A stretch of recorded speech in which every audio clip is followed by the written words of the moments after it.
Ok. Pois, boa noite aos irmãos, às irmãs que estão iniciando a terceira semana, penúltima, do módulo 2, dimensão doutrinária da Escola de Formação Edith Stein. Então, ao longo dessas 2 últimas semanas, a gente veio refletindo sobre a dimensão eclesial, né, de um modo geral, de modo mais amplo. Na primeira semana, com o diácono Carlos, na segunda semana, a dimensão eclesiológica e teológica do Concílio Vaticano II, o concílio que atualmente nos rege, nos orienta enquanto igreja. E hoje, damos início a uma jornada que vai se estender quarta e sexta também, sobre a doutrina social da igreja, com o nosso querido irmão Gustavo, né? Vou fazer uma apresentação mais afetiva, Gustavo, do que curricular. Né? Gustavo é irmão muito querido, o irmão do nosso coração, que desde o começo da Escola de Formação de Stein tem nos dado um apoio fundamental no que diz respeito até mesmo à estrutura curricular, as matérias. Foi ele que sugeriu e que deu pela primeira vez o curso de Doutrina Social da Igreja, que foi o módulo inteiro, né? Mas hoje a gente está condensando nessas 3 aulas. É um irmão que já servia ao CDS, no Conselho Provincial, na sua comunidade como presidente, como formador, como conselheiro provincial, inclusive, e hoje está aqui para nos transmitir sua sabedoria, uma sabedoria encalcada na sua vivência de igreja. Então, acima de tudo, acima de Carmelita, Gustavo é um verdadeiro filho da igreja, né, meu irmão? Esse filho de Santa Teresa, e assim ele se afirma, e é assim que quero apresentá-lo, né? Então, meu irmão, muito obrigado por ter acolhido, por ter aceito o nosso convite. É com muita alegria que a gente lhe recebe como um irmão maior. Não é ele chamando de velho, não, porque você está muito novo, mas é com aquele respeito do ancião das primeiras comunidades, que se senta ao redor do ancião para escutar a sua sabedoria. Então, nesse espírito de acolhida que a gente lhe recebe, e aproveitando o momento, a gente vai rezar, né, para também pedir que as luzes do Espírito Santo possam ser derramadas sobre nós, abrindo nosso coração, e sobre o nosso irmão Gustavo, para que ele seja inspirado. Em nome do Pai, do Filho e do Espírito Santo. Amém. Vinde, Espírito Santo, e enchei os corações dos vossos fiéis, e acendei neles o fogo do vosso amor. Enviai, Senhor, o vosso Espírito, e tudo será criado, e renovareis a face da terra. Ó Deus, que instruístes os corações dos vossos fiéis com a luz do Espírito Santo, fazei que apreciemos retamente todas as coisas, segundo o mesmo Espírito, e gozemos sempre de sua consolação, por Cristo, Senhor nosso. Amém. Santa Teresa Benedita da Cruz, rogai por nós. Nossa Senhora do Carmo, São José, rogai por nós. Meu irmão, muito bem-vindo, a palavra é sua, fique à vontade.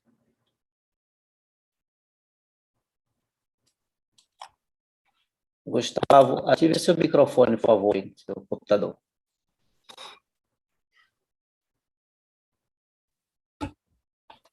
Isso. Obrigado. Muito obrigado.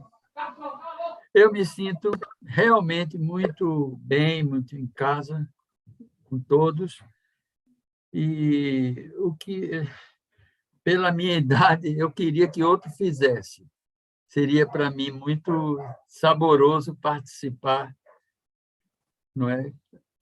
Capitaneado por um jovem com a cabeça talvez mais aberta, mais fresca, e não carregando, às vezes, coisas que a gente vai descobrindo ao longo do tempo, que era melhor até esquecer.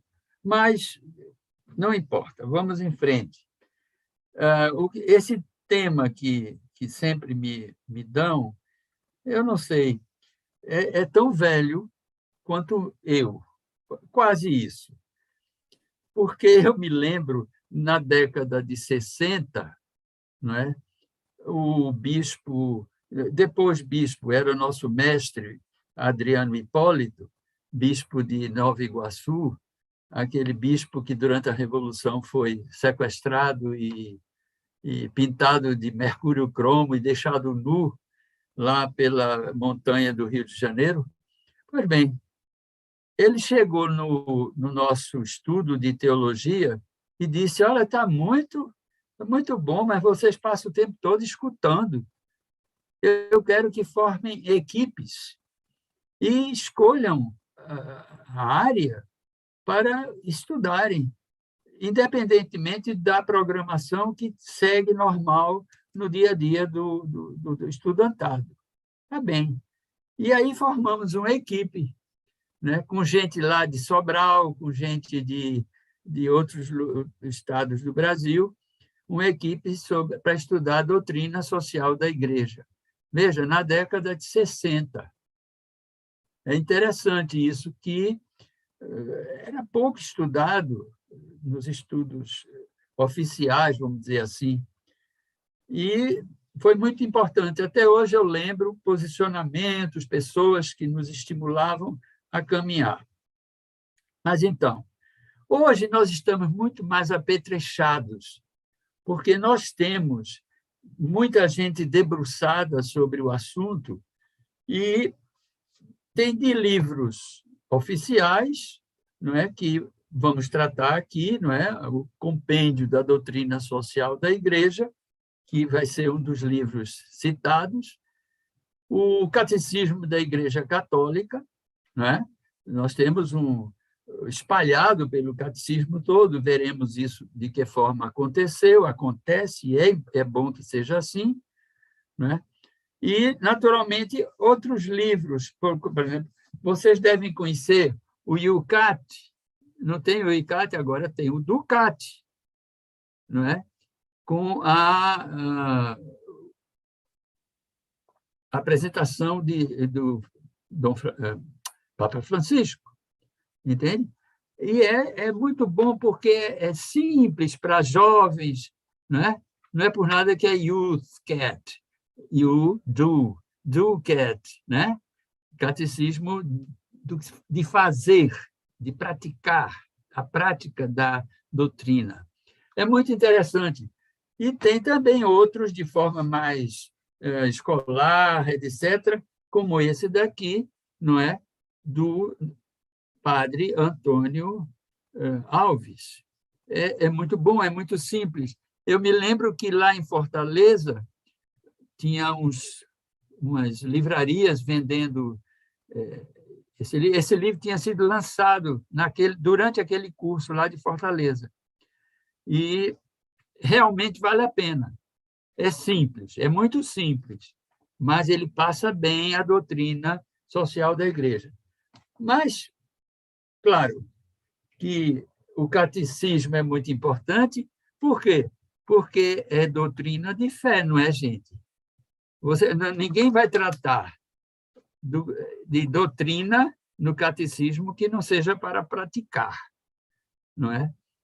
E a carta que inicia, o Papa autoriza o catecismo da Igreja Católica, é Depositum Fidei.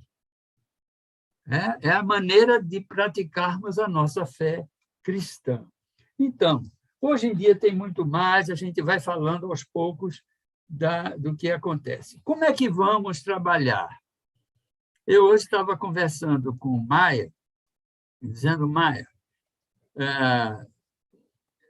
eu estou muito livre, como o Arthur falou, né? É um irmão mais velho junto dos outros irmãos, trocando miúdos, não é? Olha, tem esse assunto, aquilo ali é muito importante, entende? Vamos caminhando. Eu não queria me amarrar muito, não é? nessa sequência, porque é uma sequência de eventos, né? Ao longo dos diversos anos da nossa história próxima, do ponto de vista de doutrina. Eu vou tratar, porém, não estarei tão... Desapareceu minha imagem, mas vocês estão com ela. Sim, tá normal. Bom, Sua eu imagem fico está sem normal ver para nós você. aqui. Tá bem, né? Tá bem. Então, vejam, a história é a seguinte. Eu vou iniciar com uma reflexão minha bem breve para introduzir esse primeiro encontro nosso com aquela passagem do Evangelho de São Lucas, no capítulo 24. Vocês estão me vendo? Porque eu não vejo vocês. Sim, estamos vendo sim. Está normal. Pode ficar Viu? tranquilo. Então, no capítulo 24, vocês lembram, é aquela perícope sobre os discípulos de Emaús. A palavra que Jesus faz logo de início é: o que é que vocês conversam pelo caminho? Não é? Pela segunda vez, porque tem noutra situação que ele faz a mesma pergunta: o que é que vocês estavam conversando? Não é? Lembram? Em João 14. Não é? O que vocês estão... Ele quer saber a preocupação que nós guardamos no coração. Então, para introduzir o assunto, eu achei que essa metodologia do ver, julgar e agir que Jesus praticou, não é? Primeiro, saber o que é que nos preocupa. Segundo, iluminar esta preocupação com a luz da palavra de Deus, da tradição da igreja, da patrística. Assim, a gente vai caminhando para chegarmos àquilo que São Paulo diz muito bem em Gálatas. Gálatas 5, 6, versículo 6. Não é? A fé que se expressa por obras, não é? Ou seja, a nossa fé se expressa na caridade, ela tem que ser operante. Então, essa ver, julgar e agir, vocês vão sentir que domina o campo inteiro da nossa dedicação hoje aqui, inclusive na Rero Novarum. Pois bem, o que é que nos preocupa agora aqui? Por que eu estou trazendo isso logo de início? Eu estou trazendo porque a gente vai tratar de alguns acenos históricos que geraram a preocupação da Igreja em dar uma orientação abalizada na tradição e na Sagrada Escritura, para enfrentar esses momentos difíceis. Pois bem, nós estamos vivendo a pandemia. Então, para vocês perceberem, a pandemia ela nos traz uma realidade muito séria. A imagem que eu tenho é o palácio lá do Rio de Janeiro, que pegou fogo, lá estava o curso de antropologia, estava o Museu Nacional. Depois que pega fogo tudo, ficam o quê? Ficam as estruturas expostas. Não é? Tudo desapareceu e ficam as estruturas expostas. Então, é um pouco que a pandemia nos trouxe. Não é? A gente, de uma hora para outra, talvez se deu conta, alguns sabiam, não é? Os estudiosos de sociologia, de educação, de política, sabiam de como era a realidade brasileira nua e crua. Mas começamos a nos dar conta e aparecer no IBGE. 13 milhões e meio de desempregados e mais 5 milhões de pessoas que desistiram de ir lá nas agências de emprego registrar. Não é brincadeira. 116, mais ou menos, milhões de brasileiros, mais de metade da população, apresentando deficiência alimentar. É a infraestrutura que está se revelando de uma forma muito cruel. 38 milhões de adultos sem trabalho formal. Mas existia isso antes da pandemia, sem dúvida. Só que com a pandemia instalou-se, além de tudo isso, instalou-se a fome. Voltou a fome para o Brasil. Hoje nós sabemos, nas ruas das cidades, não precisa a gente, basta ligar a televisão, por mais que escondam, a gente vê gente correndo atrás de carro de lixo ou indo na lixeira procurar algum alimento. Né? Então, a situação de desigualdade está terrível. Era terrível, sem dúvida, era. Mas a gente fazia que não via. Mas que com a pandemia agora está exposta. Não é? A desigualdade é tremenda. Não é possível a gente aceitar que, durante a pandemia, tanta gente passando o que está passando, né? E poucas pessoas, 15 pessoas, 20 pessoas, triplicaram o patrimônio, o ganho, entende? E fica por isso mesmo. É assim, uma coisa muito, muito cruel. Mas a gente tem que ir vivendo, é a nossa realidade, não é? 42 brasileiros lucraram mais do que todo o custo do auxílio emergencial. 42 brasileiros, sobre 213 milhões de habitantes.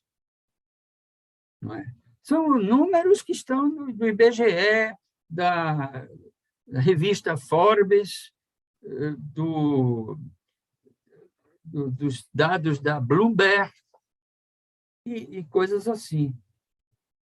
Então, os mais ricos do mundo nem se fala. Não é? São muitos? Não. 500 e pouco. Se somar todos os ricos brasileiros, são 15. Se somar todo o patrimônio e capacidade financeira deles, é maior do que o PIB brasileiro. Então, essa pandemia vem nos trazer uma realidade que a gente escondia. Uma desigualdade que o relatório último da Oxfam Brasil, publicado agora, essa semana, a Oxfam, sobre 2021, o título do relatório é Desigualdade Mata. Desigualdade mata. Isso tudo, eu trouxe isso como abertura para a gente perceber o que o Papa Leão XIII percebeu em 1891. Ele se debruçou em cima da realidade que vivia a Europa e ficou horrorizado com o que estava assistindo. Então, isso não é diferente hoje, não é? Mudam as realidades porque as situações são diferentes, mas o conjunto é muito significativo em termos de semelhança, não é? O Papa Leão XIII já era muito idoso, ele chegava perto de 90 anos quando publicou a Rerum Novarum, que é a Carta Magna, a primeira encíclica da Igreja que trabalha o assunto sobre a realidade. Veja, a doutrina social da Igreja não se chamava doutrina social da Igreja na época. Só em 1931, o Papa Pio XI chamou doutrina social. Então, doutrina social da Igreja. Mas o Papa Leão XIII, não. Ele inaugurou para uma realidade muito crua que ele via na sua frente, ele tinha conhecimento, ele inaugurou uma abordagem nova. Em lugar de você partir de um dito, vamos dizer, da Bíblia, ou de um filósofo, uma coisa assim, não, ele quis partir da realidade. Ele começa a sua encíclica dizendo a que veio. Ele vai tratar do assunto que ele chamou de questão operária. Então, já que é assim, a gente vai... Como é que se chegou a essa situação, não é? Que precisou que o Papa se debruçasse sobre essa questão que a Europa toda estava... Então, é novidade para a Igreja isso. A Igreja antes não se preocupava? Não, a gente sabe que sim, que a Igreja se preocupava. Desde a primeira comunidade cristã, vocês todos sabem, né? Quando, por exemplo, se decidiu criar os diáconos. É uma estrutura nova, não é? Que não existia por Jesus Cristo, mas que precisava existir para cuidar de não faltar assistência aos órfãos e às viúvas, sobretudo de outras situações. Então, de outros países que estavam na comunidade primitiva da Igreja. Então, criaram os diáconos para cuidar disso. Mas não só isso, a maneira de viver das pequenas comunidades daquela época já indicavam que não poderia haver necessitados entre eles. Isso tudo foi gerando um caldo de sensibilidade social, embora sem esse nome, né? Porque não existia o pensamento social ainda, mas existia a sensibilidade social, e, dentro disso, a gente sabe perfeitamente que o evangelho que era pregado à pessoa de Jesus, à pessoa de Cristo. O seu evangelho e tudo que ele fazia, gestos, acolhimentos, enfim, tudo isso. E dentro de uma cultura, não é, que devagarinho foi se firmando como sendo importante cuidar dos mais pobres, não é? Não sei se lembram quando, eu acho que é na segunda epístola de São Paulo aos Coríntios, quando Pedro e Paulo chegam a um acordo aonde iriam trabalhar, evangelizar, Pedro diz para Paulo o seguinte: e não se esqueça dos pobres. Então, veja, era a preocupação dominante na Igreja. É interessante que o nosso Papa Francisco afirmou isso depois do conclave, que escolheu o nome de Francisco porque eu acho que foi o arcebispo emérito de São Paulo, que é cardeal, né? Disse para ele, junto dele, assim: olha, não se esqueça dos pobres, né? Parabenizou tudo, mas não se esqueça dos pobres. Essa palavra que Pedro disse a Paulo. E ele, então, disse: naquele momento eu escolhi o nome de Francisco, que, para mim, indica de uma forma muito clara qual é a postura que tem a Igreja de viver. Então, voltando ainda na linha do tempo, muita coisa boa existiu na Igreja, nos mosteiros, nos primeiros mosteiros que praticamente forjaram a cultura europeia, os mosteiros beneditinos, o cuidado de acolher os mais fracos. Quem quer que fosse que batesse à porta de um mosteiro. Então, veja, a mentalidade, o modo de ser cristão é realizar esse acolhimento. Então, sem dúvida, que marcou a cristandade europeia, né, esse tipo de comportamento, que foi vivenciado extensamente em toda a Europa. À medida que o cristianismo ia sendo acolhido cada vez mais longe da sede em Roma, esse pensamento era cultivado de forma total.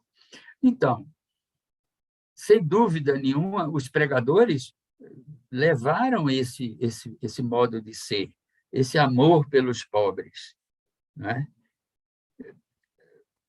O Papa João Paulo II, quando comemorou o 100º aniversário da Rerum Novarum, na sua encíclica Centésimos Anos, ele disse: o amor pelos pobres faz parte da tradição constante da Igreja. Nós não podemos fugir disso. E, naturalmente, na Idade Média, a atenção era muito uma linha, claro, assistencial, não é? A gente vê isso, o próprio Francisco, não é, cuidando de leprosos, não é? Porque tinham que ser afastados da sociedade e ficavam sem alimento, sem atendimento, socorro, qualquer que fosse. Então, São Francisco saía para cuidar dos leprosos. Tem escritos que narram isso de uma forma muito bonita. Agora, não se pode dizer que não teve outras conotações esse cuidado com os pobres. Daí os padres, chamados os padres doutores da Igreja da patrística, do período patrístico, no século IV ao século VII, temos um São João Crisóstomo, por exemplo, né? Portanto, século IV, que afirmava com veemência: não partilhar os bens com os pobres é defraudá-los, é tirar-lhes a vida. Os bens que possuímos não são nossos, pertencem aos pobres. Né? É tradição da Igreja. Né? Então, vez por outra, emerge, não é? Pensamentos como esse, que não é simplesmente assistencialismo. Já chega a beirar uma análise estrutural. Santo Ambrósio chegou a ser prefeito de Milão, depois converte-se, é bispo e é doutor da Igreja também. Santo Ambrósio vai longe. Até que ponto? Porque ele foi criticado por ter vendido as alfaias do altar da catedral, não é? Na época, porque havia uma peste e havia muita gente morrendo de fome e precisando de cuidados, e ele então vende os jarros, as alfaias do altar para atender aos pobres. Então, quando criticado, ele diz: até que ponto, ó ricos, quereis estender vossas loucas cobiças? Acreditais, porventura, ser os únicos habitantes da terra? Aí já tem outras conotações, que depois vamos ver, na doutrina social da Igreja, vai sair um princípio disso, ampliado por outras tradições, outros comentários semelhantes. Vai sair o princípio da universalidade dos bens da criação. Deus criou a criação para todos. e por aí lá vai. Então, ele vai muito forte com isso, Santo Ambrósio, e chega a reclamar outras coisas. Por exemplo, eles embelezando seus palácios e os pobres cada vez ficando mais distantes por conta das cercas, dos muros que eram feitos. O pobre poderia bater e não seria ouvido. Ele reclama isso num sermão. Gente, e assim por diante, a gente poderia ver, tem muita coisa nessa área que pode ser encontrado nos escritos desses nossos santos e doutores. São Gregório Magno era papa, não é? Primeiro monge e depois papa. No século VI, portanto. Ele chega a dizer o seguinte, por exemplo, quando damos as coisas indispensáveis aos pobres, não damos doações pessoais, mas devolvemos o que é deles. Mais do que realizar um ato de caridade, nós cumprimos um dever de justiça. Vocês estão percebendo? Eu estou colocando isso porque é uma sequência muito grande, não vou me alongar mais do que isso, mas só para perceber que isso lá no século IV, no século V, no século VI, a Igreja guarda tudo.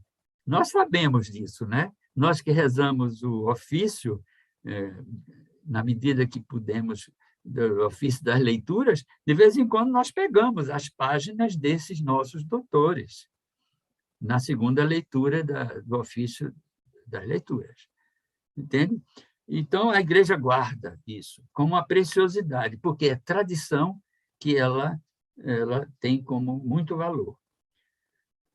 Pois bem, os santos católicos bebiam, não é? No próprio Evangelho. Por exemplo, São Lucas, quem tem 2 túnicas, dê uma a quem não tem. Quem tem alimento, faça o mesmo. Isso é a fé cristã. A fé cristã. Se um irmão ou uma irmã está sem roupa e sem alimentação diária, e um de vocês lhes diz, vá em paz, aqueça-se e coma bastante, mas você não lhes dá o que é necessário para o corpo, e que é que adianta isso? Isso é Santiago apóstolo, né? Então, mas os cristãos que estavam nesse período todo da igreja, eles se alimentavam disso. Se não o cristão da rua, esse que não sabia ler nem escrever, durante séculos foi assim, mas nos mosteiros eles cultivavam e guardavam todas essas verdades. Ou seja, havia já uma preocupação de prestar aos pobres da sociedade serviços mais amplos e estruturados. Né? Começou a haver logo, acolher, no período de frio europeu, para que ele não ficasse na porta coberto de neve e morresse enregelado, não é? Não podia, então você tinha que acolher. Isso é um serviço permanente. Acolher, pôr para dentro, dar sopa quente e assim por diante. Roupa, agasalho, etc. O Mateus 25, 31 a 46, não é? Quando Jesus se identifica com aqueles que estão desguarnecidos, os pobres, os fracos, os presos, e ele diz, o que você fez a ele, fez a mim, ele se identifica, eles são meus sacramentos. Então, tudo isso, gente, isso estava dentro do ideário cristão.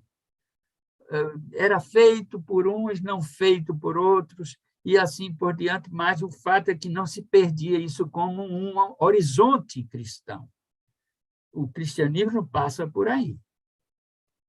Outras estruturas foram sendo criadas, né?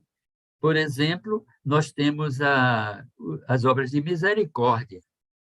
que isso é muito antigo e que a Igreja, até hoje, no Catecismo da Igreja Católica, se enfatiza as obras de misericórdia corporais e as espirituais, não é? Ensinar a ler, ensinar a escrever, a contar, entrar no mercado de trabalho e coisas assim, obra de misericórdia mista, espiritual e corporal. Então, São Francisco trocou de lugar social.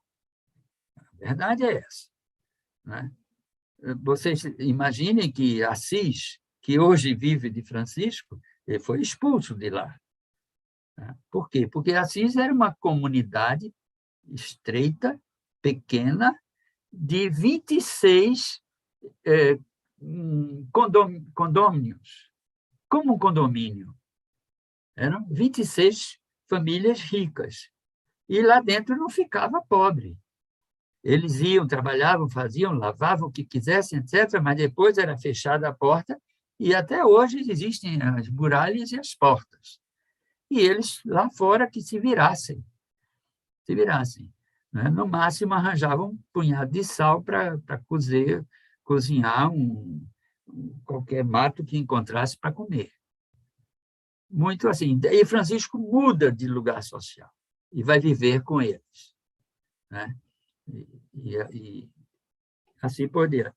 Mas, depois, no século XV, vai ter o Monte Pio, até hoje existe, né? Monte Pio da família militar, Monte Pio disso, Monte Pio daquilo.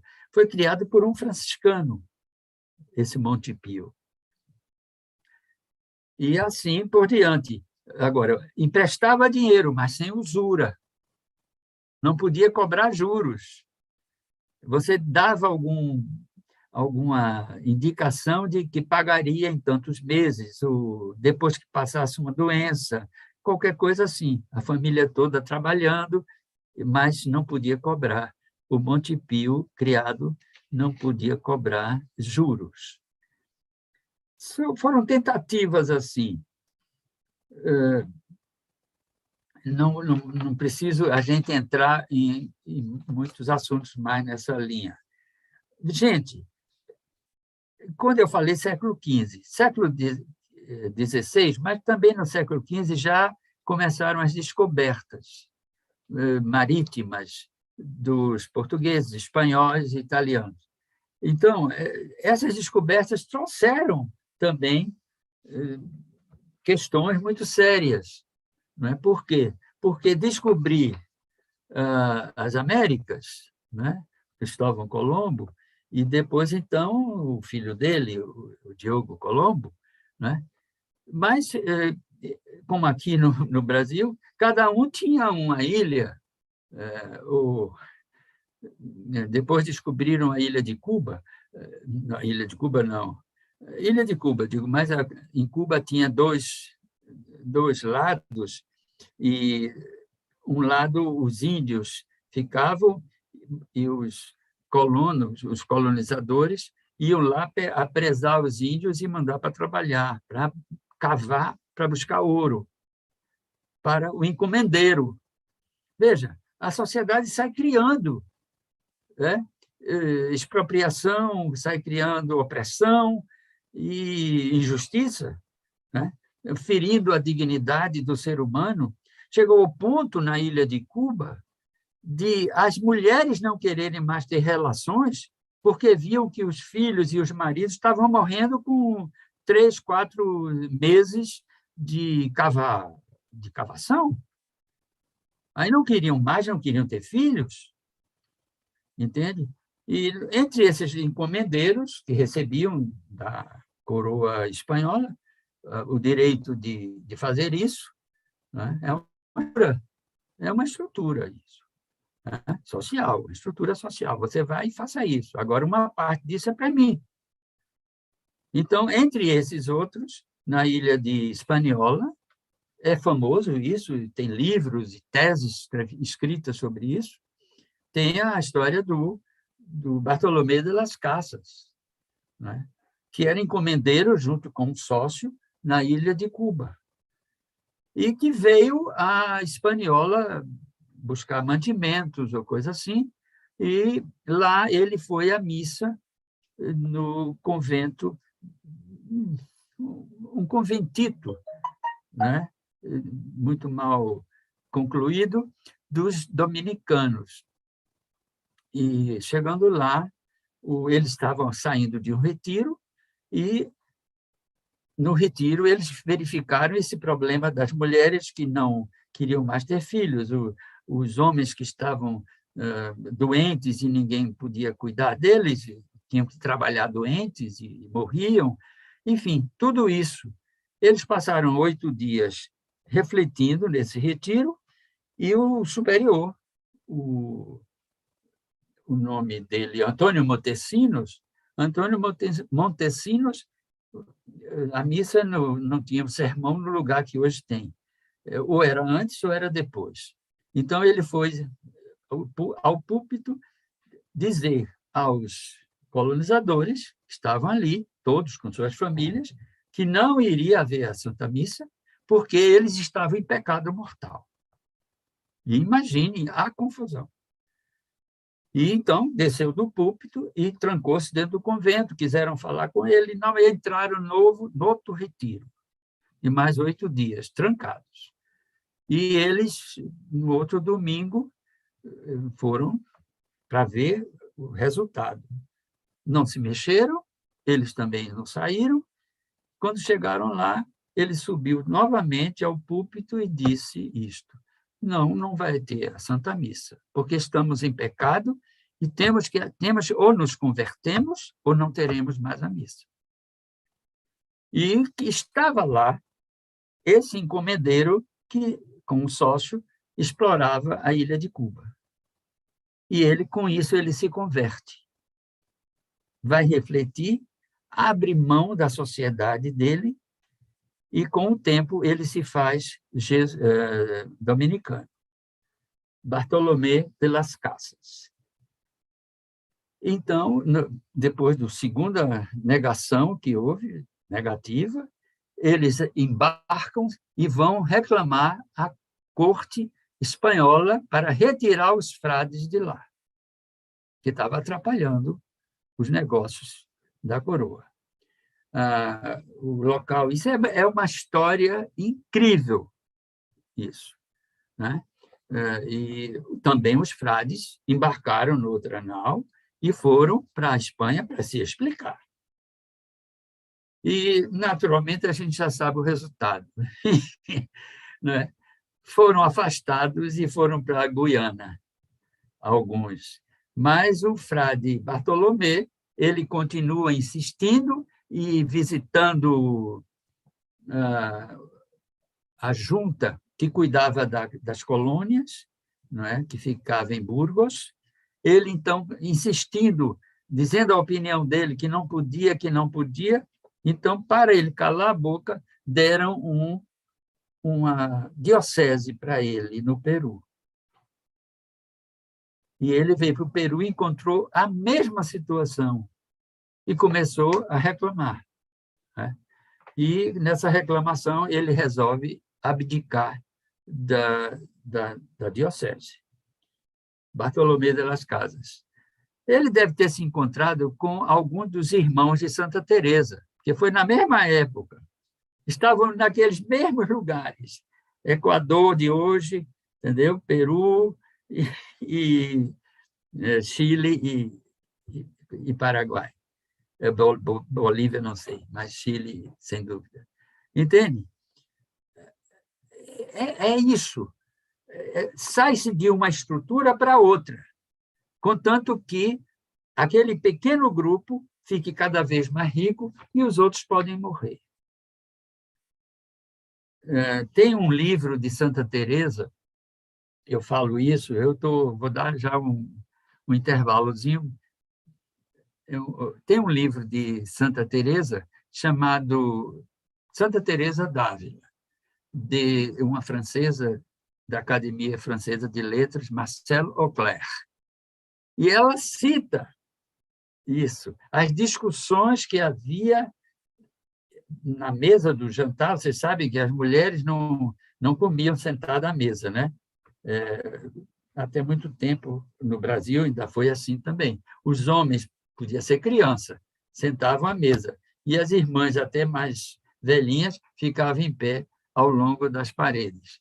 Pois bem, ela conta que em cima da mesa o assunto era: vamos evangelizar esse povo. Por que evangelizar? Porque eles haviam perdido a Alemanha com Lutero, a revolta e a separação da igreja alemã com Lutero. Então, vamos evangelizar novos povos, entende? Mas ela diz isso, mas a conversa debaixo da mesa era outra. Vamos enriquecer. Trazer ouro, trazer pedras preciosas e por aí lá vai. Mas, infelizmente, essa é uma realidade que se cola em nós todos. Nós não podemos fugir. Né? Ninguém pode dizer: eu não sou disso. Você vive nisso. Você pode não fazer isso, mas você vive. Pois bem, no século XVI também teve Santo Tomás, teve São Vicente de Paula. Né? Que beleza! Mas você vê, numa linha assistencialista. Né? Ele salvou a França na época do Rei Sol, de morrer. Tinha gente morrendo em Paris, correndo atrás de rato para comer. E ele saía com a carroça pelo interior, recolhendo doações de granjeiros, de pessoas que produziam, para trazer, para distribuir. Enquanto o Rei Sol estava preocupado com o Palácio de Versalhes. Entende? Eu estou colocando a vocês, talvez de uma forma assim muito crua, mas é a realidade. É a realidade. E isso tudo, a igreja, de certa forma, usufruía das benesses. Né? Não pagava imposto, como os nobres não pagam imposto, né? Mas a igreja também não. E assim por diante, mas os pobres suam. Os burgueses, os chamados burgueses, aqueles que vivem de troca, de compra e venda, comerciantes, pequenos comerciantes, esses pagavam um imposto pesado. Entende? Então, essa é a realidade no século XVI. Não é? No século XVII, praticamente os estados eram muito fracos e a força que tinham era posta a serviço da manutenção desse estado de coisas. Não havia o estado forte como no século XVI, XVII foram se constituindo. Então, era muito assim, em função de manutenção da situação de riqueza que havia. E os outros podem morrer, podem desaparecer. Com Montesquieu, no século XVII, então, é uma pessoa que realmente pensou a sociedade e ele pensou o Estado, e ele, então, começou a oferecer essa hipótese de o Estado não ser absolutista, o rei decide tudo e tal e qual, não. Dividir, como hoje nós temos, né, o legislativo, o executivo e o judiciário. Os três são poderes e que eles se complementam e eles se controlam mutuamente. Mas isso foi no século fim do século XVII. Mas, ao lado disso, portanto, não é, a gente teve, no fim do século XVIII, a Revolução Francesa. Veja, chegou um ponto que não aguentava mais. Quem não aguentava mais? O povo que corria atrás de rato para comer, esse não tinha expressão alguma. Não tinha. Quem é que aguentava? eram os pequenos comerciantes, etc., que eram expoliados praticamente pela nobreza. Não tinham voz, nem no voto não existia, não é? Porque era o absolutismo, e não tinham voz nos conselhos, nada disso. E eles é que fazem a revolução acontecer, para ver se melhorava a situação. Mas, ao lado dessa revolução, que abriu muito a cabeça, foi uma revolução que questionou muito, né? Anterior mesmo a essa revolução, os escritos que eram divulgados em todo canto, inclusive no Novo Mundo, esses escritos que levavam o povo a refletir, as lideranças, as novas lideranças a refletirem o estado que estava acontecendo, então deu lugar, nos Estados Unidos, à independência dos Estados Unidos da subordinação inglesa. Entende? Então, mas teve uma revolução que vai provocar exatamente tudo aquilo, isso tudo vai desaguar nesta revolução chamada industrial. No fim do século XVIII e primeiros 20 anos, 25 anos, 30 do século XIX, a invenção da máquina a vapor. Até ali eram manufaturas, pequenas manufaturas, grandes manufaturas, e os donos das terras, que tinham seus poceiros por ali, eles mandavam filhos, filhas, esposa, ajudar na manufatura e poderiam, de certa forma, estar angariando algum benefício para continuarem vivos. Com a revolução da máquina a vapor, emprestou-se a esses industriais velocidade e abrirem mão de muito trabalho de mão de obra. Então, por um lado, aumentou a produção pelo vapor e a máquina substituía muito trabalho de mão de obra. E, outro lado, a questão de eles saírem das suas terras. Primeiro, eles saíam para poder fazer filas e se empregarem nas manufaturas. Depois, quando ampliou da manufatura para a indústria a vapor, então vinham em grande quantidade, saíam das suas terras, mas não tinham casa junto das indústrias. Não tinham casa, não tinham mais terra para cultivar, não tinham mais. Então, os contratos eram draconianos. Existem vários desses contratos ainda, arquivados, tanto nos Estados Unidos, naquela região de Pittsburgh, onde havia o mesmo processo de manufatura para a indústria, como também na Itália do Norte, na Bélgica e na Inglaterra. Então, era o que o empresário quisesse. 12 horas, 13 horas, 14 horas por dia, conforme se fosse verão ou se fosse inverno, né? E instalações precaríssimas, escuras ou quentes, conforme o período do ano, e não tinham onde deixar as crianças, levavam crianças, ficavam por ali. Não é brincadeira, e tinha pouquíssimo tempo para comer um pedaço de pão que levasse de casa 15 minutos, 20 minutos, dependendo do contrato. Que não eram contratos, eram contratos verbais, né? E ninguém estava interessado em discutir o assunto.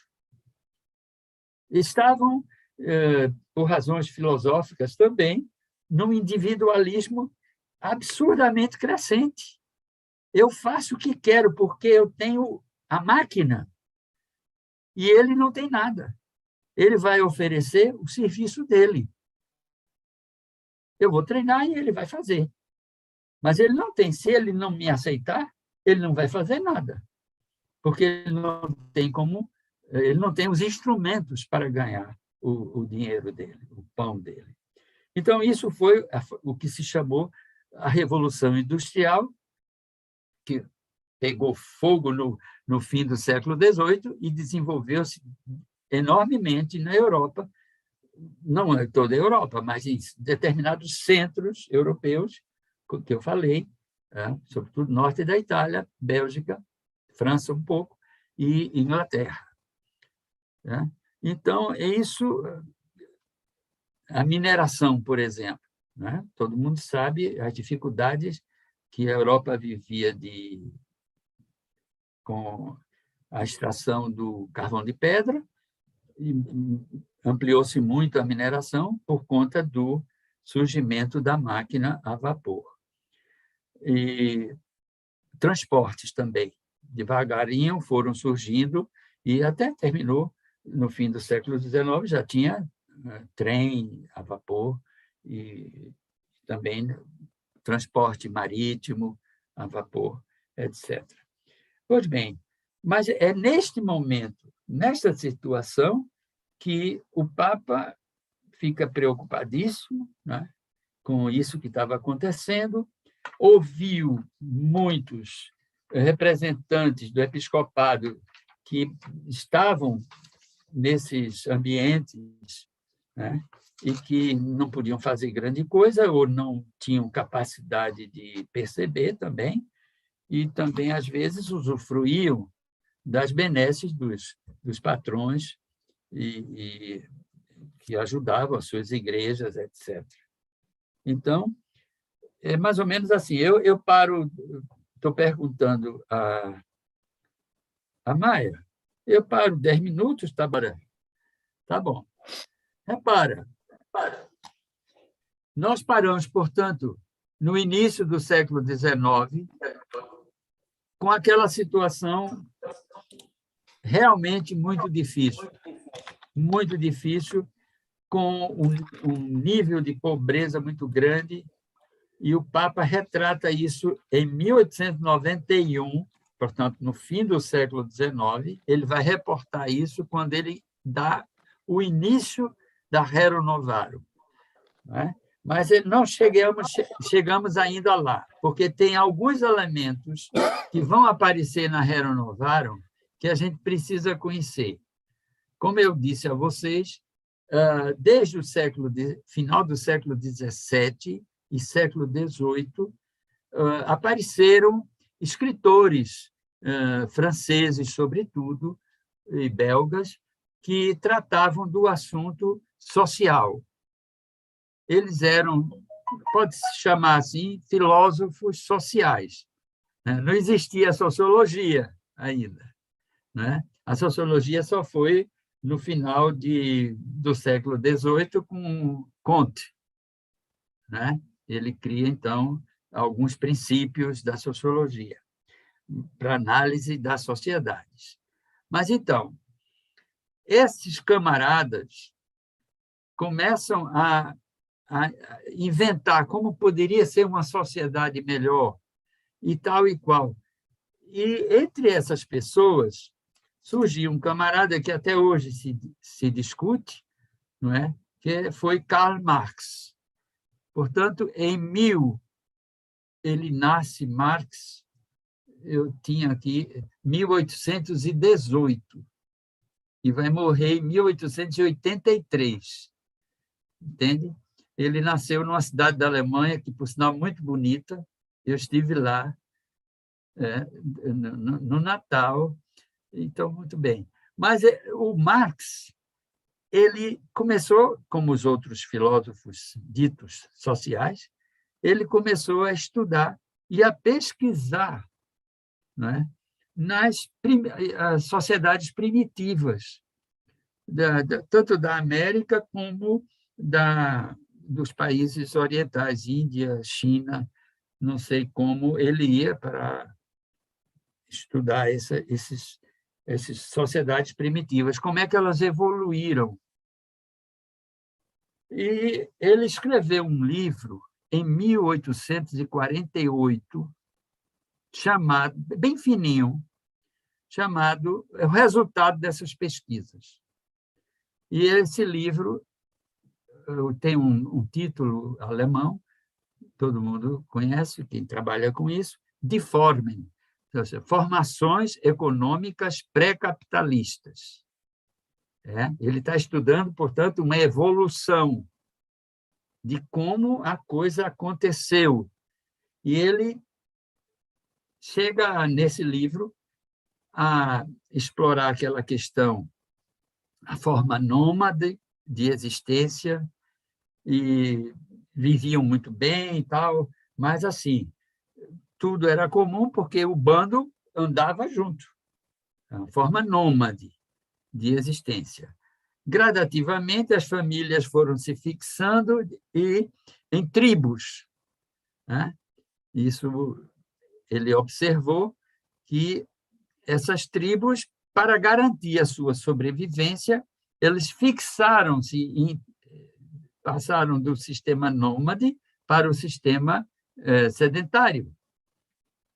E, às vezes, um sistema misto. Algum tempo andavam, coleta de alimentos, e também o plantio de cereais. Isso foi gradativamente, eles, então, fixaram-se em algum território. E esse território cultivado por eles consideravam como próprio. E daí vinham brigas quando alguém queria tomar o território, etc. E daí, portanto, surgiu a propriedade sobre a terra. Então, a terra é a mãe, porque garante alimento, garante permanência e futuro, né, para outras gerações. A coisa veio por aí. Ele mostra isso em várias regiões do globo, na Ásia, na América, na Europa também. Então, foi gradativamente, esses territórios foram sendo ocupados por famílias poderosas, clãs poderosas, e, na Idade Média, deu no sistema que não se pode dizer que escravidão, mas os suzeranos, eles tinham a posse do bem, terra, né? O bem, terra, e eles tinham os poceiros, hoje a gente chama poceiro, né? Os poceiros, né? Meeiros também, é uma coisa muito variada. Mas, de qualquer forma, eles não podiam sair do território. Então, os peões trabalhavam para si, para a sua família e para o senhor da terra, não é? Entende? Mas não podiam sair da propriedade. Então, não podiam sair. Tinha um horizonte fechado. Então, se o que eles guardavam para a sua comida, a comida de sua família, ele quisesse trocar e vender, ele teria que deslocar-se, ou pedir licença ao senhor feudal para sair e, onde ele fosse, lembram que nossa ordem tem em obséquio a Jesus Cristo, né? A gente usa isso. Exatamente, porque eles não tinham nome, não tinham dignidade humana de dizer eu sou fulano de tal. Não, eu sou e vivo em obséquio do fulano de tal. Eu sou o que ele é. Eu sou de lá. Entende? É uma coisa muito indigna. Mas o fato é que eles conseguiam sair e trocar, fazer trocas e amealhar. Alguns conseguiram, inclusive, comprar de algum senhor feudal desejoso de ter bens, eles conseguiram comprar um pedaço de terra e sair para fundar o que se chamou depois de burgo. Quem vai à Europa e visita a Itália é cheio disso. né? Na época de Francisco, ele saía de uma cidadezinha para outra, eram os burgos, né? Ali havia troca, o senhor feudal não mandava, eles eram senhores daquilo, só daquilo. Ainda tinha um problema das pontes, que as pontes eram do senhor feudal e cobravam para passar, você tinha que pagar, e coisas desse gênero. Mas, então, quem tinha o capital era isso, era o instrumento do trabalho, ou era a ponte para você atravessar, entende? Então, quem detinha isto, cobrava. Você quer fazer, então me pague. Então, ou então ele pegava e dizia, mas eu preciso, porque eu vou trabalhar ali numa terra. Ele disse, então, o que você vai produzir lá, você me dá tanto. Então, é esse jogo do capital e do trabalho. O trabalhador só tinha as mãos e a força do corpo. E ele tinha ou a terra, ou a ponte, ou o instrumento, e assim por diante. Então, a coisa passava por aí. E Marx, em 1848, publica esse livro, que não teve grande repercussão, porque era um livro de resultado de uma pesquisa, que não interessava muita gente, mas é muito importante para quem estuda a situação do capitalismo moderno, para entender como é que a coisa evoluiu. Bom, mais tarde, Marx se juntou, ele tentou criar um partido socialista na Alemanha, e foi expulso da cidade dele. Foi expulso. Aqui não. E ele, então, vai para a Bélgica, que é junto, né? Ele vai para a Bélgica junto com o Friedrich Engels, e ele publica o famoso Manifesto Comunista, que entende? Isso realmente marca muito esse período, mas o Manifesto Comunista foi de um pouco antes, 1841. Ele não foi para diante, não teve quem lesse. Ele, então, vai para Londres, não podia voltar para a Alemanha, vai para Londres e publica uma crítica à economia política, em 1859. E faz um apelo às classes trabalhadoras, né? Existia associações querendo negociar com o patrão, não eram ainda sindicatos, mas inícios de um sindicato. E ele, então, escreve, no fim, em 1867, o Capital. Então, aí sim, ele vai defender teses consideradas materialistas, né? Materialistas, o próprio ateísmo, né? Ele faz uma avaliação da situação das igrejas que levam o fiel a acreditar em alguma coisa tão etérea que não resolve o problema dele de sobrevivência. E ele, então, disse isso aí, daí a famosa afirmação dele que religião é ópio do povo. Né? A gente sabe que não é, mas é a afirmação que até hoje corre no meio do ateísmo. Pois bem, e, de certa forma, ele prega a luta de classes, né? Porque ele não admite que uma classe seja pisoteada permanentemente, constantemente pela outra. Então, a solução para sair dessa situação é a luta, né? Isso é a coisa assim. E teve outro elemento dele, que ele fala no Capital, que é a questão de que a propriedade tem que ser coletiva. né? O coletivismo marxista, entende? Outra coisa que ele fala no Capital é a questão de que o Estado tem que ter todo o poder para controlar essa situação.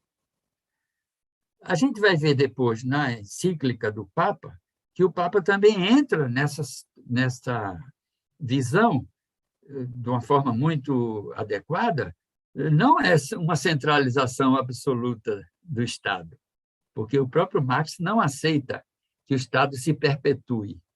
Vai chegar um ponto que o Estado não é mais preciso e todos vão viver bem no comunismo. Mas, no caso do Papa, não. O Papa acha que, para corrigir determinadas situações de injustiça, precisa da regulamentação do Estado. Não quer dizer que o Estado vai centralizar tudo. Vocês vão ver, noutra palavra nossa, noutro encontro, que há um princípio da doutrina social da Igreja, que é o princípio de que haja participação dos cidadãos e que o Estado não possa dominar tudo e tirar o direito do cidadão de exercer o seu direito de participação. É um princípio da doutrina social da Igreja.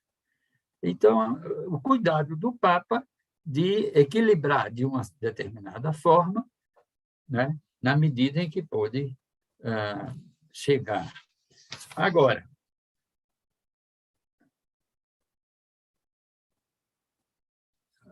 quanto à relação ao nome da encíclica, Rerum Novarum, vocês sabem, tudo isso que a gente está falando, vocês já notaram quanta coisa nova aconteceu, não é?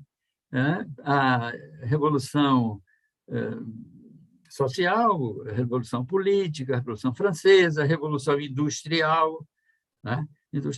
E novidades, né? A máquina a vapor, o trem que começou a circular, entende? O navio a vapor, é muita novidade. Então, em latim, coisa, res é coisa. Res nover, coisas novas. Daí a rerum novarum, no plural, sobre as coisas novas. Entende? Para vocês perceberem porque o Papa escolheu esse. Agora, é preciso, então, de perceber que o Papa inicia sua encíclica tratando de coisas muito cruéis, não é? Eu vou pegar aqui a encíclica para vocês verem.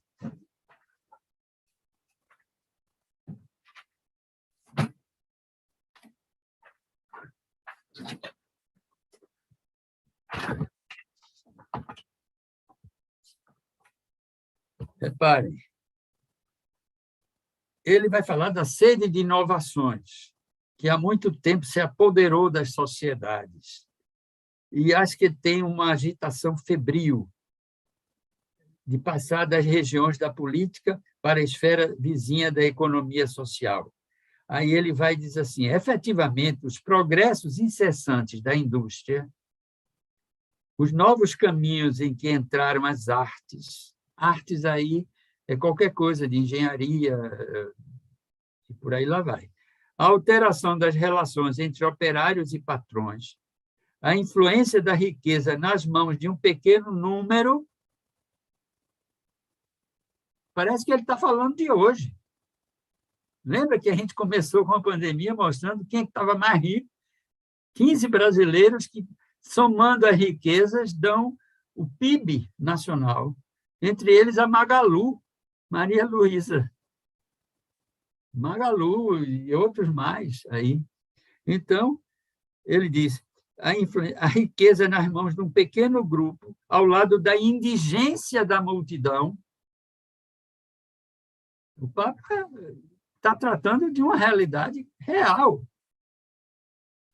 que ele levantou. Infelizmente, a gente tem a mesma realidade hoje. Mas ele, em 1891, estava vendo isso. Ao lado da indigência da multidão, a opinião, enfim, mais avantajada que os operários formem em si mesmos e a sua união mais compacta, tudo isso, sem falar da corrupção dos costumes, deu em resultado final um temível conflito. Está vendo? Não é Marx que está dizendo isso, não. É Leão XIII.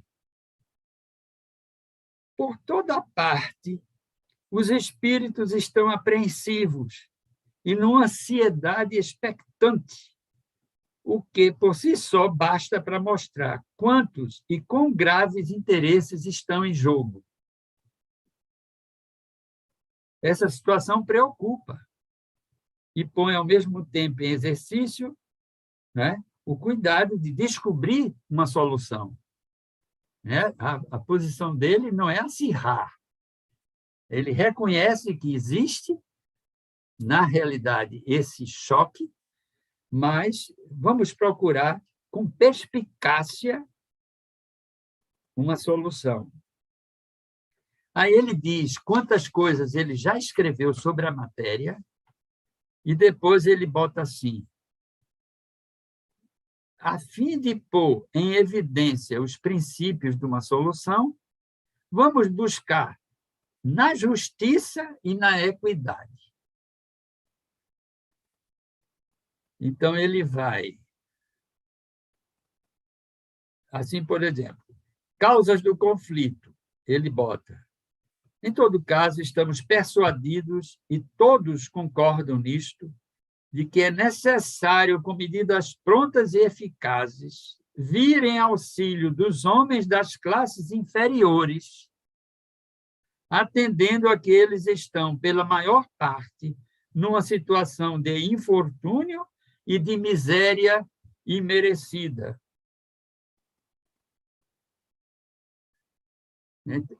Estão percebendo? Essa encíclica, que foi a primeira, de todas as outras que vão surgir ao longo dos vários pontificados do século XX, né? Ele chega a dizer assim, olha, no século passado destruiu, sem substituir por coisa alguma, as corporações antigas. Na Idade Média, os artífices, né, as pessoas que tinham mesmo artesãos, etc., tinham corporações para se defender, a questão de preço, de compra de material, assim por diante. Com o que aconteceu no século XIX, as corporações antigas, que eram para eles uma proteção, desaparecem. Os princípios e o sentimento religioso desapareceram das leis e das instituições públicas, porque os estados estavam a favor do individualismo dos proprietários. Então, ele diz, com o decorrer do tempo, eles ficaram entregues à mercê de senhores desumanos e à cobiça, que não acaba, de uma concorrência desenfreada entre eles. A usura, sabem o que é usura, né? Usura é cobrança de juros bancários ou de empréstimos escorchantes, etc. A usura voraz veio agravar ainda mais o mal.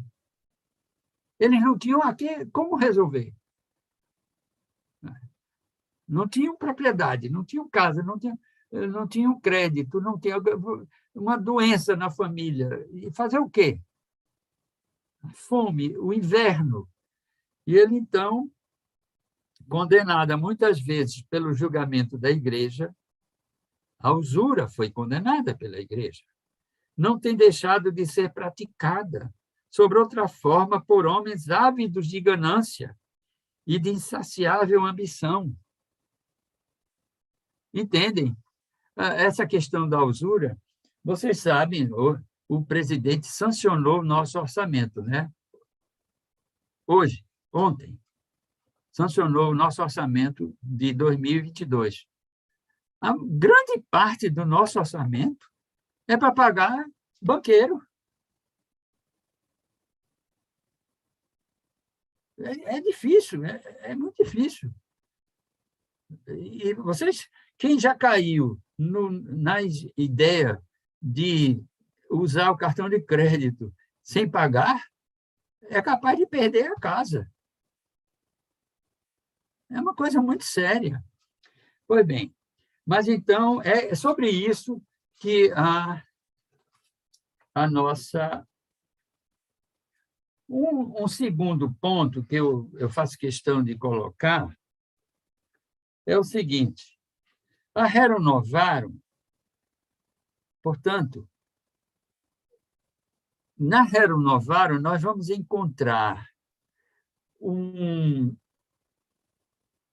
a execução fiel do Evangelho quando Jesus, quando começa a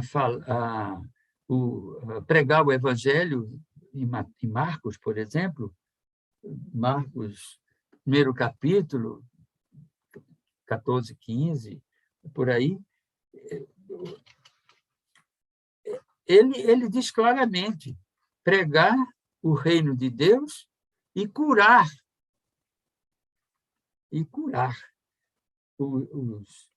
os doentes, curar as doenças. Portanto, é alguma coisa assim que a igreja não pode desprezar, não é? Como ministério dela, ela vai evangelizar e curar. Ela tem que oferecer conselho, caminhos para que os fiéis e as outras pessoas que moram, que vivem junto com os fiéis na sociedade, não se estraçarem. Tem que curar essa doença, de um querer comer o outro, de um querer destruir o outro e ver o outro numa situação de extermínio.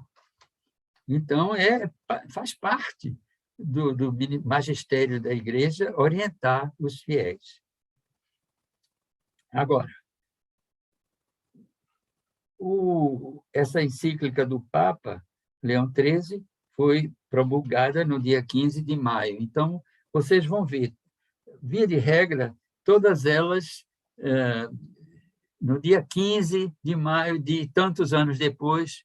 Aí tem outra encíclica de outro Papa tratando desses mesmos assuntos, atualizando esses assuntos, entende? Se tem algum assunto novo que surgiu, eles vão tratar desses assuntos. Exemplo, 40 anos depois de 1891, é 1931, né?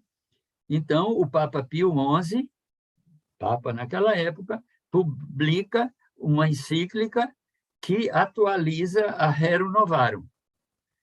É a 40º ano. 40º ano. Portanto, ela diz o que é, não é? A 40º ano. Mas ela atualiza. Eles não se contradizem. É sempre uma atualização em função de uma evolução da sociedade. Surgiu alguma nova realidade e eles vão tratar. Veja, a Rerum Novarum vai tratar desse estado de miséria dos trabalhadores. Isso o Papa diz no início da coisa. Ele está tratando disso. E não é que ele não reconheça o valor dos proprietários, dos ricos. Sem dúvida. Ele critica a usura, ele critica o acúmulo excessivo dos bens que não é aplicado para melhorar a vida dos trabalhadores, entende? Na visão deles, individualistas, não percebem que eles até terão uma produtividade maior se verem aplicado o resultado do seu trabalho na própria indústria ou criando outra indústria para ter mais empregos. Enfim, é todo um trabalho. Então, ele critica a usura, critica o monopólio, o Papa, critica ideias que estavam surgindo na época, né? Um socialismo absoluto, em que o Estado controla tudo, né? Ou o próprio comunismo, ateu, né? Que não leva em conta a dimensão sobrenatural do homem, a transcendência do próprio trabalho humano, né? Que desenvolve a personalidade e que pode gerar um bem comum. Quer dizer, essa parte fica fora do raciocínio do comunismo. A defesa do direito natural de propriedade, esse foi o ponto, né? E ele vai trabalhar isso muito bem, porque o direito de propriedade privada é importante para o desenvolvimento do ser espiritual do homem, de cuidar de sua família, que é uma dimensão importante na vida do trabalhador, a sua família, né? Ele é criticado, o Papa Leão XIII, é interessante, como sendo... É uma visão muito boa, eu gosto muito de salientar isto, né?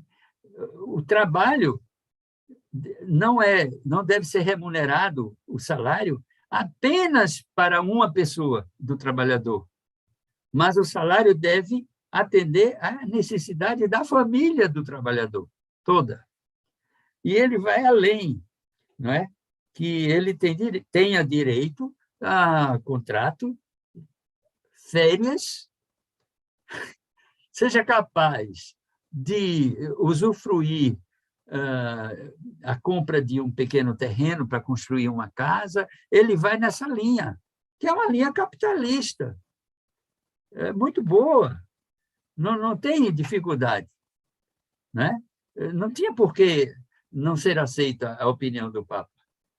Ele está querendo fazer do sem nada um proprietário. Então, por quê? Porque isso vai lhe trazer dignidade e garantias para a sua família. E até diz que, no final da vida, ele possa deixar alguma coisa para os filhos. É muito, muito importante isso. Mas não com o trabalho que ele recebe um salário para ele sobreviver individualmente. Aí ele veta. O salário tem que ser familiar. E direito de, por exemplo, de se juntar com outros operários e manter uma associação ou um sindicato que busque diálogo, né? Não a luta para extinguir a outra classe, mas um diálogo construtivo que possa atender às duas necessidades. Ele vai mais. As necessidades básicas, mas que respeita a dignidade humana. Então, dá uma explícita, a Rerum Novarum, ela é toda vazada de acordo com a doutrina, claro, a tradição da Igreja, isso que eu já citei antes, e, sobretudo, mais recentemente, o tomismo de Santo Tomás de Aquino. E ele, então, cita Santo Tomás de Aquino. Depois o Papa Francisco vai citar também Santo Tomás de Aquino na Evangelii Gaudium, né? O direito de desenvolver a vida humana. O papel do Estado, ele reconhece que, em determinados momentos, tem que existir a intervenção em nome do bem comum. Não é para privilegiar uma das partes, mas para garantir a consecução do bem comum. Então, o Estado, limitadamente, né, pode legislar nesse sentido. E, quando fala do conflito entre as partes, nesse momento, o Estado ter direito de intervir, né? E só se chega à greve, é um direito, ele reconhece, porque é sobrevivência, é isso e aquilo, mas ele reconhece, mas só em caso extremo. enquanto possível, a busca do diálogo e da intervenção do Estado. O direito de associação é muita coisa, a encíclica é muito, muito rica. Como eu coloquei para vocês, nessa sequência vem a 40º ano, noutra situação. Se é 1931, você veja, a Europa tinha acabado de passar por uma guerra das piores que você pode imaginar, porque todos os países entraram em guerra com os demais.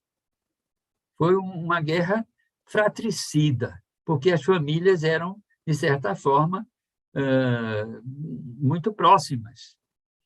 E é uma guerra que durou 14 anos, 4 anos, de 1914 a 1918. O Papa era Bento XV, nesse período. E essa guerra trouxe situações muito sérias para a década de 30. Ela veio se arrastando, inclusive a questão da Covid, né? Vocês sabem que a Covid já foi durante a guerra de 14 a 18. Matou, não sei, 50 milhões de pessoas, a guerra e a Covid. Né? Muito sério. E ele, então, em 1931, ele publica 40º ano, tratando um pouco disso, mas, sobretudo, de uma realidade nova. Olha a questão de tratar a realidade nova. Qual foi a realidade nova? Que aconteceu em 1917, a instalação do comunismo na Rússia, a Revolução Bolchevique, em 1917. Também, Nossa Senhora de Fátima foi em 17, né? Lembrar isso. E a grande questão é porque os filhos dos portugueses estavam em guerra, e eles queriam que eles voltassem para Portugal. Todos desejavam muito isso. Então, tem a Revolução Russa, em 17, que aboliu o czarismo, enfim, implantou um regime muito duro, e o Papa trata disso na sua encíclica 40º ano. E aí ele vai em cima de quê?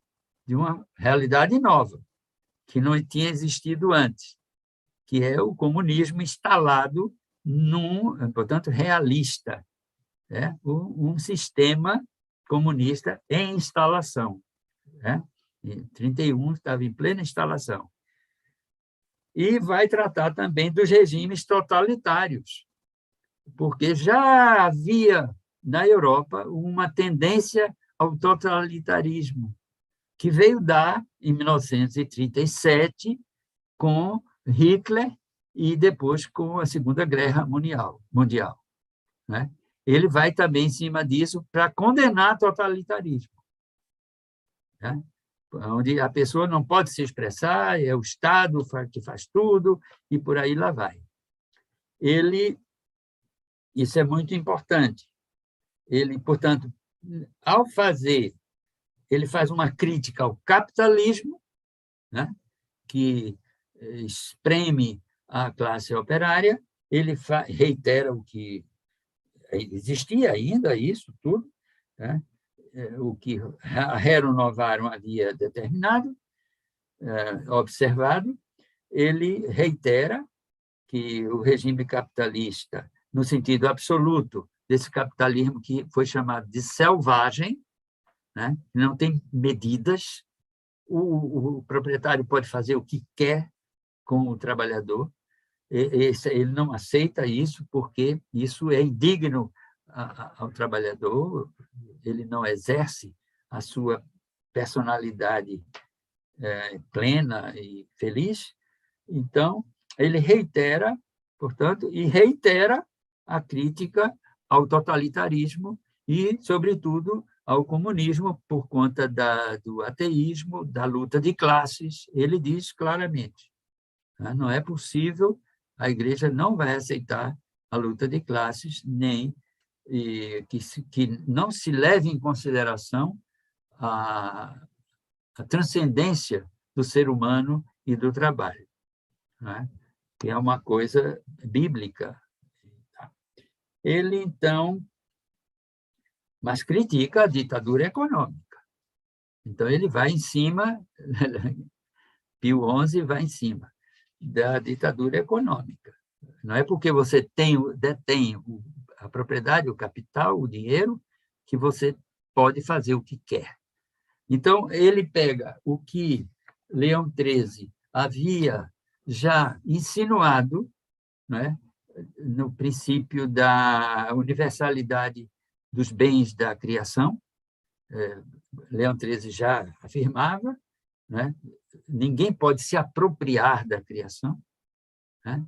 Então, qualquer propriedade tem um ônus social. Você não é proprietário absoluto. Você pode ter sua propriedade, mas não é dono absoluto. Não pode, mas é minha, eu faço o que quero. Não, isso é uma coisa completamente esdrúxula, errada. Não faz o que quer. Você faz o que é possível para uma pessoa que é responsável por uma propriedade que é de todos.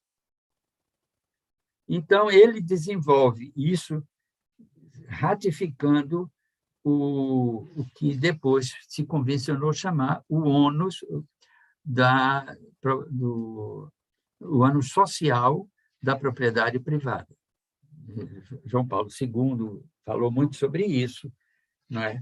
Todos os papas depois, a hipoteca social da propriedade privada. Você tem uma propriedade, mas não pense que ela é totalmente sua. Você detém, mas é o uso dela. Trate bem, porque nela tem uma hipoteca social. É bom dizer, nesse momento, agora, eu estou terminando essa parte, eu continuo na quarta-feira.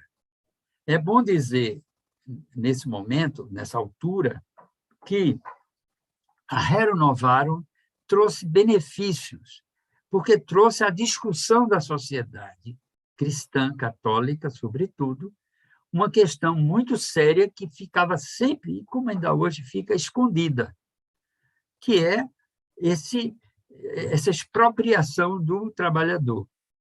Ele trouxe isso.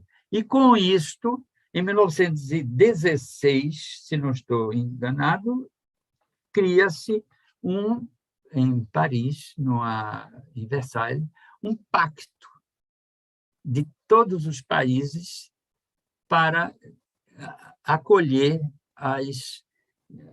os conselhos, os princípios que regem aquilo que o Papa Leão XIII e depois Pio XI vem ratificar, né? Princípios de defesa da parte fraca da questão social.